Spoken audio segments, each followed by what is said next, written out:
Hello all, and welcome to video number 3 for chapter 22, where we'll be talking about recovery.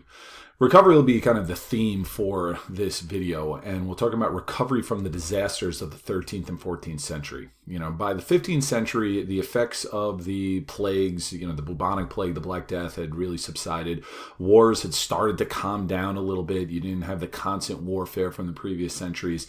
And you start to see some serious recovery and revival in areas such as China and Western Europe. Recovery in terms of state building and revival in terms of cultural achievements, which were very significant both in China and Western Europe.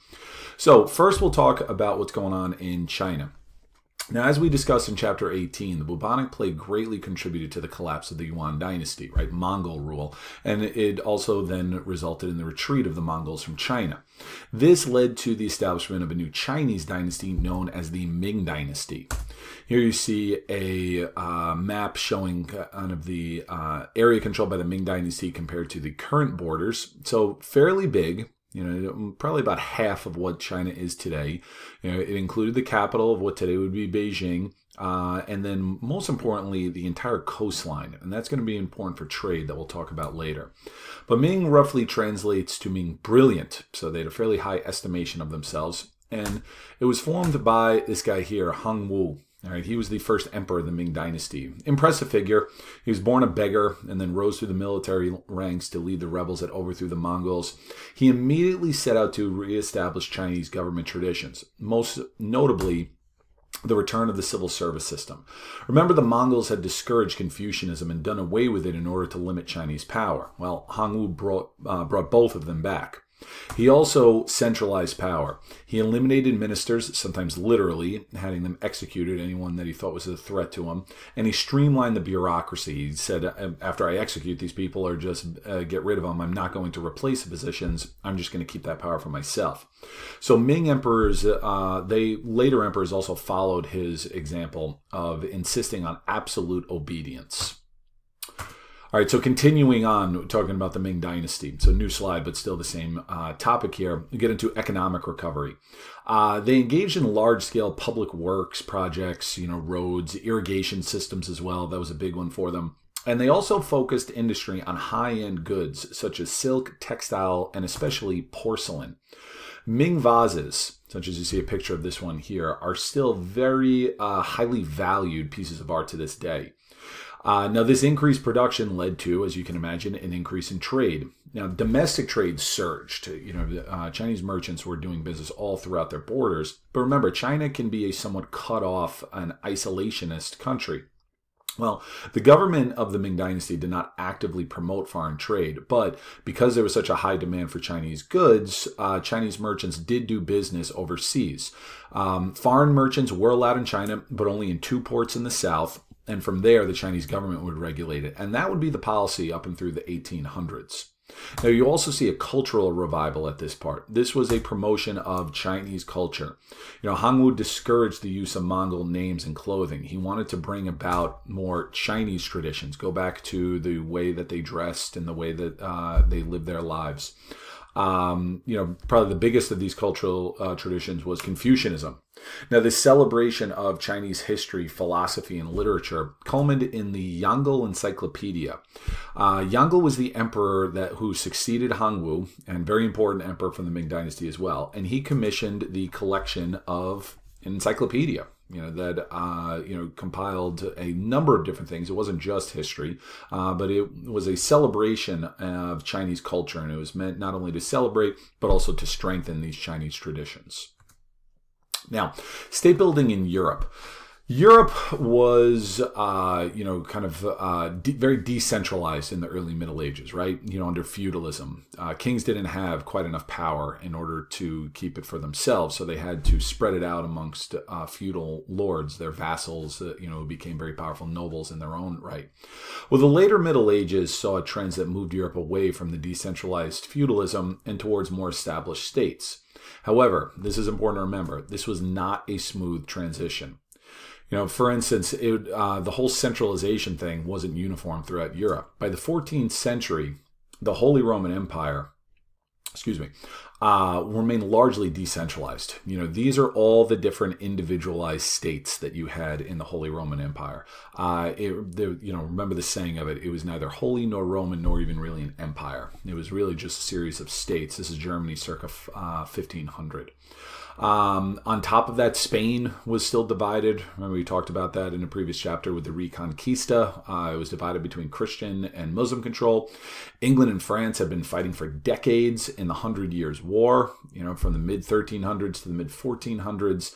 And Russia was still largely under Mongol control.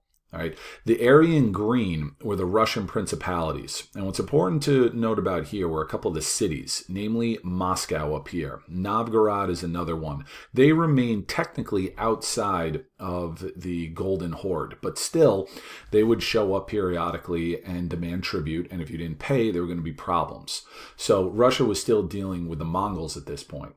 Now, by the mid-15th century, change began to happen.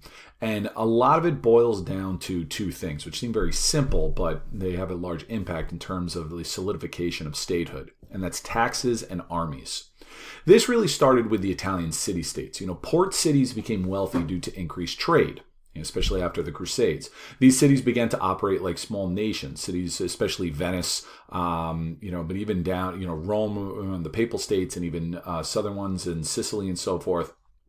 And they began levying taxes and building their own militaries in order to protect their trade interests. Well, this kind of administrative technique eventually spread throughout the rest of Western Europe. England and France were the first to adopt these administrative techniques, and this was mostly due to the 100 Years' War because they needed military and they needed money to fund these militaries. Spain eventually consolidated control following the union of Ferdinand and Isabella in the Reconquista, but the emergence of Russia was a little bit different, where you see the emergence of Tsarist Russia.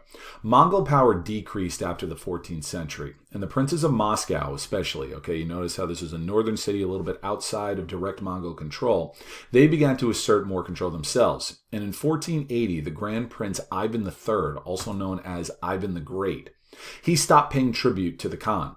He declared Russia's independence. He increased control over local areas. Get rid of this.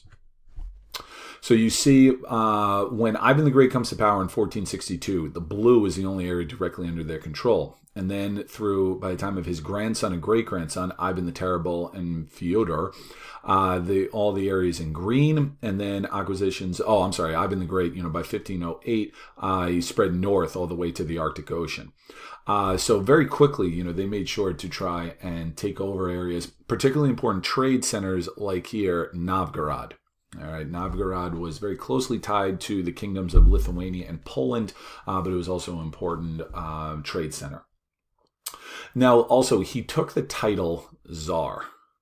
Tsar is a Russification of the Byzantine term for their emperor, Caesar, and that kind of, makes a connection going all the way back to ancient Roman times. So, Tsars, they were autocratic leaders, they were authoritarian leaders, particularly the Ivans, both the Great and Terrible, and this kind of, centralized authoritarian rule would continue all the way into the 20th century with the end of the Romanov dynasty after World War I. All right, so let's get into another aspect of recovery in Europe, the Renaissance. Now, when we think of the Renaissance, we think primarily of the one in Italy. That's kind of your classic examples of Renaissance artists. And the reason for this was Italy was the most urban area in Europe due to trade. And so these wealthy urban centers became centers of art and innovation, and they were financed by wealthy merchant and banking families. Now, the word itself roughly translates, it's a French term, and it roughly translates to rebirth. It referred to a rebirth in classical learning, philosophy, and art. By classical, we mean the classical of Western civilization, namely Greco-Roman civilization. Now, as I said, what's it most famous for? Innovations in art and architecture.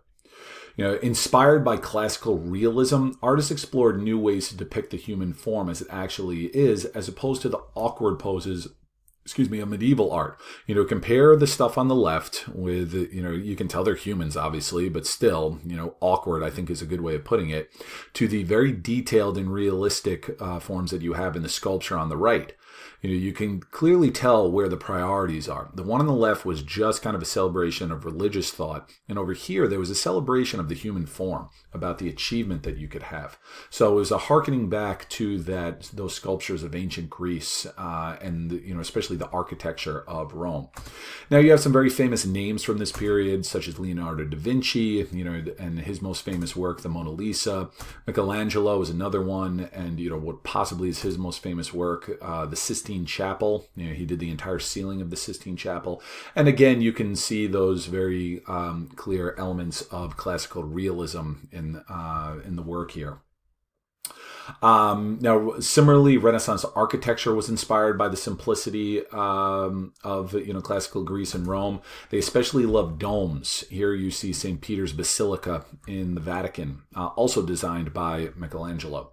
And neoclassical in the 1700s was a popular one. It's why, when you look at Washington, D.C. in some place, it kind of makes you harken back to those same elements. Now, a very important literary movement that emerged during this time was humanism. Humanism gets its name from a celebration of human achievement, kind of not necessarily an abandonment of religion, but focusing on all the cool stuff that humans can do. Subjects in schools such as literature, history, and philosophy, they're known as humanities because that's what they focus on. Now, Renaissance humanism was not atheist, or even particularly secular. These were religious individuals, the same as the painters. Michelangelo, you look at the, commissioned by the Pope to do deeply religious work, and the same for the humanist writers. However, they did encourage the belief to be actively moral in your life. Medieval morality taught that you had to withdraw from society to be morally pure, right? You had to be a monk or a nun or something like that. Humanists followed the example of classical writers such as Cicero, that people could be actively involved in society and still live moral lives. They did not have to be mutually exclusive. So it was an encouragement of being religious, keeping that religious element, but also a celebration of what humans could do in a more secular setting. All right, so that wraps up this video to talk about revival and recovery. And then in the next video, which will be the final one for chapter 22, we'll get into the beginnings of exploration and colonization in Europe and some of the exploration that China was doing at this time as well.